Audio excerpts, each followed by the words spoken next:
NBC News. This is NBC Nightly News with Tom Brokaw. Reporting tonight from the Democratic National Convention in Chicago. NBC News in depth tonight. Delegates and the Democratic Party elite are all gathered here at the United Center. The president riding the rails to Chicago, telling America it's on the right track. But what about the people of Chicago, especially the middle class, which this president promised 4 years ago not to forget? NBC's Gwen Ifill visited one very representative street to see how they feel they're doing. Milwaukee Avenue stretches from the northern tip of Chicago's famous downtown loop northwest to its farthest suburbs.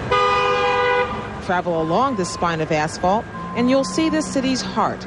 Generations-old Polish businesses in one block, Latino immigrants in the next, existing side by side, not together. Working hard every day, they say, just to keep up.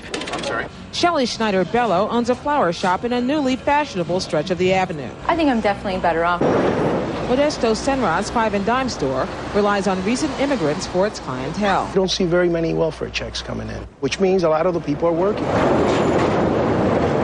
And near the city line, Maurie Berman has run the Superdawg's restaurant for 49 years. Middle-class businessmen's greatest attribute, as far as I'm concerned, is survival. In cities all over America, conversations about welfare reform, taxes, and crime control are personal. They're about neighbors, relatives, and the future.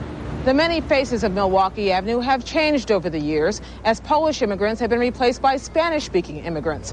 The latest immigrants, upscale young people. They all agree that the federal government owes them a safety net. They just worry that it may not be enough. I guess there's always been Chicken Littles among us, going back for as long as the country's been here, that it's bad, it's terrible, and it's getting worse. But somehow we've survived. These are Democrats. Bill Clinton will have no trouble winning their votes, again. But their skepticism about political promises runs deep. The problem is the Republican Party and the Democratic Party are fighting each other constantly. It's not what's good for the United States. I decide if I can trust somebody if they tell the truth when they make mistakes. And then I inhaled and I liked it, but it was a mistake. Right. This is a melting pot at full boil. The politicians gathering at the big arena across town don't have a lot to do with their lives. The president, they say, can only do so much. No matter how much he tries, there is crime. And I don't really see a difference.